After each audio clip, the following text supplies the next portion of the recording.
آداب. سوچا رمضان کی رونقوں کے عنوان سے آپ سے کچھ بات چیت کی جائے. اس سلسلے کی یہ پہلی گفتگو ہے جو رمضان کی شروعات، رمضان کی چاند رات اور پھر سحری پر اس میں بات چیت کی جائے گی. عموماً خیال یہ ہے کہ چاند رات صرف عید والی ہوتی جس میں بہت رونق ہوتی ہے، بلکہ ایسا نہیں ہے. رمضان کی جو چاند رات ہوتی ہے یعنی شعبان مہینے کی 29 یا 30 تاریخ، اس میں بھی بہت بازاروں میں رونق ہوتی ہے، گھروں میں بہت رونق ہوتی ہے، کیونکہ رمضان کی سحری کا انتظام پورے زور و شور پہ کیا جاتا ہے. گھر کے جو بزرگ لوگ ہوتے ہیں یا بہت زیادہ جو متقی اور پرہیزگار بہت پائس لوگ ہوتے ہیں، وہ یوں تو شعبان کے مہینے سے یا رجب مہینے سے بھی، یعنی 2 مہینے پہلے سے بھی روزے رکھنا شروع کر دیتے ہیں، لیکن عام طور پہ لوگ رمضان کی پہلی تاریخ سے روزے رکھتے ہیں. اب بازاروں میں جو خاص چیزیں خریدی جاتی ہیں وہ ایک تو ہوتے ہیں رطب کہتے ہیں ڈیٹس کو، کھجوروں کو، وہ ضرور خریدے جاتے ہیں. اور لکھنؤ میں خاص چیز بہت پاپولر ہے اور بہت کھائی جاتی ہے سحری میں، وہ ہیں لچھے، جو دودھ میں بھگو کے کھائے جاتے ہیں. لچھے سوئیوں کے گھومے گولے ہوتے ہیں جو تلے ہوئے بھی ہوتے ہیں، جس کو کہتے ہیں بھنے ہوئے بھی ہوتے ہیں اور سادے بھی ہوتے ہیں. ان کو دودھ میں ڈبا کے کھاتے ہیں. یہ بہت پھول سے جاتے ہیں اور لوگوں کا یہ ماننا ہے کہ لچھے کھانے سے پیاس نہیں لگتی، اور اسی دودھ میں کھجوروں کو بھی ڈال لیتے ہیں، کیونکہ یہ بھی خیال ہے کہ کھجوریں بہت مقوی ہوتی ہیں، بہت اسٹرینتھ گیونگ ہوتی ہیں، اس میں طاقت بہت ہوتی ہے اور انسان کو روزے میں کمزوری نہیں لگتی ہے. رمضان میں یوں تو پورے محلوں میں کا ہی ماحول بالکل بدل جاتا ہے. ایک عجیب سی رونق ہوتی ہے، ہر گھر سے برتنوں کے بجنے کی آواز آتی ہے، ہر ایک کا باورچی خانہ روشن ہو جاتا ہے اور پورا سسٹم بدل جاتا ہے. رمضان میں اگر آپ دیکھیں تو جو سونے کے وقت ہوتے ہیں اس وقت لوگ جاگتے ہیں، یعنی صبح 3 بجے رات میں پورے محلوں میں ایک رونق سی ہوتی ہے. سب جگہ کھانے پک رہے ہیں، سب جگہ ایک دوسرے کو اٹھایا جا رہا ہے، سب تیاریاں ہو رہی ہیں. اب باری آتی ہے کہ سحری میں اٹھنے کی بات، اور شروع کے دنوں میں تو ذرا کچھ زیادہ، کیونکہ باڈی کلاک جو ہے وہ عادی نہیں ہوئی ہوتی ہے تو ذرا زحمت ہوتی ہے. اس کے لیے 2-3 طریقے ہوتے ہیں. اب تو لاؤڈ اسپیکرز ہوتے ہیں جس پہ لوگوں کو جگایا جاتا ہے، لیکن ہمارے لڑکپن میں لاؤڈ اسپیکرز نہیں ہوتے تھے. یہ بات 70s 80s اور ارلی 90s تک کی ہے. اس زمانے میں لاؤڈ اسپیکرز نہیں ہوتے تھے، بلکہ جگانے کے لیے لوگ آتے تھے، اور وہ جگانے والے 3 قسم کے ہوتے تھے. ایک تو محلے کے بہت اچھے لوگ، نیک انسان ہوتے تھے کہ جو اپنی ذمہ داری سمجھ کے لوگوں کو جگاتے تھے. ہمارے محلے میں ایک بہت نیک اور بہت ہی پاپولر انسان تھے، عسکری صاحب، جن کو راجہ بھائی بھی لوگ کہتے تھے. ان کا یہ کام تھا کہ وہ لوگ صبح اٹھ کے لوگوں کو سحری کے لیے جگاتے تھے، اور ان کی بڑی پردرد آواز ہوتی تھی. ایک عجیب کشش اور ایک عجیب درد تھا ان کی آواز میں جب وہ کہتے تھے اٹھیے اٹھیے روزداروں 3:30 بجا ہے. اور کچھ لوگ ان سے تاکید بھی کر دیتے تھے کہ راجہ بھائی ہمارے دروازے پہ آپ چھڑی مار دیجیے گا اپنی، تاکہ ہم لوگ اگر نہ اٹھیں آپ کی آواز سے تو ہم اٹھ جائیں. یہ بھی انہی کا کام تھا. اس کے علاوہ قوال وغیرہ آتے تھے سحری میں جگانے کے لیے، ہارمونیم اور ڈھولکوں پر وہ قوالیاں گاتے تھے، اور اس آواز سے بھی لوگ اٹھ جاتے تھے، ان کو پیسے وغیرہ بھی دیتے تھے.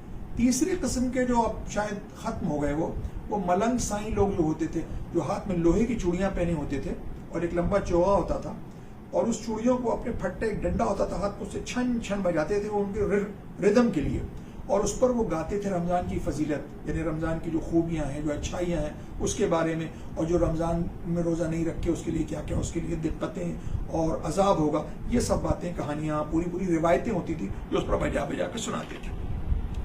اب اس کے بعد اب کھانوں کا سلسلہ ہوتا تھا. اب کھانوں کا سلسلہ کیونکہ اب شروع میں پورے دن کا کھانا آپ کو صبح کھانا ہے، اتنا کھا لینا ہے کہ آپ کو بھوک نہ لگے. تو عام طور پہ جو گھر کے لوگ ہوتے تھے، جو آفس گوئرز ہیں، جن کا کام دماغ کا ہے، وہ زیادہ محنت کا کام نہیں ہے، باڈیلی کام نہیں ہے زیادہ، تو وہ جو تھے وہ ہلکا پھلکا کھانا کھاتے تھے. جیسے پراٹھے پک گئے، روغنی ٹکیاں جس کو لکھنؤ میں کہتے ہیں وہ پک گئیں، انڈے ہو گئے، آملیٹ ہو گیا، انڈے ابل گئے، دودھ میں لچھے بھگو لیے، رطب ڈال لیے، اس میں کچھ فروٹس ہوئے تو وہ کھا لیے.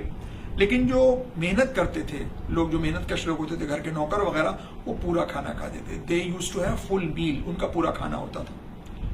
اب اس زمانے میں کوئی اوون اور گیس تو تھی نہیں گھروں میں. برادے کی انگیٹھیاں ہوتی تھی جو برات سے بھر کے رکھ لی جاتی تھی، پوری ٹائٹ کر کے، اور صبح اس کو روشن کیا جاتا تھا، اس پر کھانا پکتا تھا. ہماری والدہ کا ایک خاص انداز اور خاص طریقہ تھا کہ وہ سب سے آخر میں سحری کرتی تھی، یعنی گھر کے جو نوکر تھے وہ بھی جب کھا لیتے تھے اس کے بعد وہ کھاتی تھی. اور ہمیں اچھی طرح یاد ہے ہمارے یہاں اس زمانے میں ایک حشمت صاحبہ ہوتی تھی جو کام کرتی تھی، ان کی خوراک کافی اچھی تھی. وہ جب پورا کھا لیتی تھیں، پانی پی لیتی تھیں، اس کے بعد ہماری والدہ جو تھی کھاتی تھی. بچوں کو جگانا بھی والدین کے لیے، خصوصاً ماں کے لیے، ایک بہت بڑی ذمہ داری تھی. اب بچوں کو آپ تو جانتے ہی ہیں کہ جوانی کی نیند ذرا گہری ہوتی ہے اور بہت اچھی ہوتی ہے. نوجوان تو کھڑے کھڑے بھی سو جاتے ہیں، بڑھاپے میں نیند نہیں آتی. تو اب بچوں کو امائیں جگا رہی ہیں کہ بھیا اٹھ جاؤ، ایک کروٹ لی کا اٹھ رہے ہیں. ارے کہاں، صرف آدھا گھنٹہ رہ گیا، جلدی اٹھو. خیر کسی طرح اٹھے. اب ان کے پیچھے پیچھے دودھ کا پیالہ لیے دوڑ رہی ہیں امائیں. ارے بیٹا کھا لو ورنہ دن میں بھوک لگے گی، تمہیں کمزوری لگے گی، انڈا کھا لو. اب وہ کہہ رہے ہیں نہیں کھائیں گے. ایک تمام نخرے اس میں ہوتے تھے. اب سب نے جب کھا پی لیا تو اس کے بعد یہ ہوتا تھا کہ اب جو گھر کا کام ہے، وہ جو لوگ کام کرتے تھے اور گھر والے خود بھی اس میں سب لگ جاتے تھے کہ برتن وغیرہ سب دھو دھا کے رکھ دیے جائیں، تاکہ اب دن میں کھانا تو پکنے کا کوئی سوال نہیں تھا. تو اب سب کھا پی لیں گے تو اس کے بعد یہ برتن دھو کے رکھ دیے جاتے تھے اور پورا سناٹا سا ہو جاتا تھا. ایک خصوصیت اور بھی تھی رمضان کی، جو اب بھی ہوتی ہے گھروں میں. عام طور پہ بچے تو دودھ پی لیتے ہیں، ایڈولسنٹس اور یہ جو ینگ ایڈلٹس ہوتے ہیں وہ دودھ کو ذرا اوائڈ کرتے ہیں. لیکن رمضان میں بڑی تاکید ہوتی ہے، جو سال بھر دودھ نہیں پیتا اور رمضان میں ضرور دودھ پیتا ہے. امائیں پکڑ پکڑ کے دودھ پلاتی ہیں اور ہماری اہلیہ ہم کو بتاتی ہیں کہ ان کی مدر یعنی ہماری ساس تو کہتی تھی جو دودھ نہیں پیے گا وہ روزہ نہیں رکھے گا. انہیں دودھ سب کو پینا پڑتا تھا.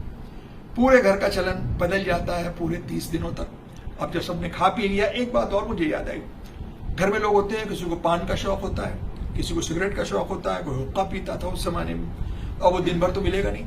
تو ایک آخری کش، ایک سگریٹ، لوگ جو سگریٹ، بعض لوگ تھے جو سگریٹ خور لوگ تھے، وہ ایک سگریٹ سحری ختم ہونے سے پہلے پی لیتے تھے.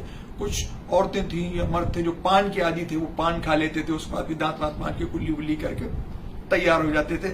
اور آخری کام ہوتا تھا جو دعائے سحر پڑھنا. ایک خاص قسم کی دعا ہوتی ہے جو سحری کے وقت پڑھی جاتی ہے، جس کو کہتے ہیں دعائے سحر.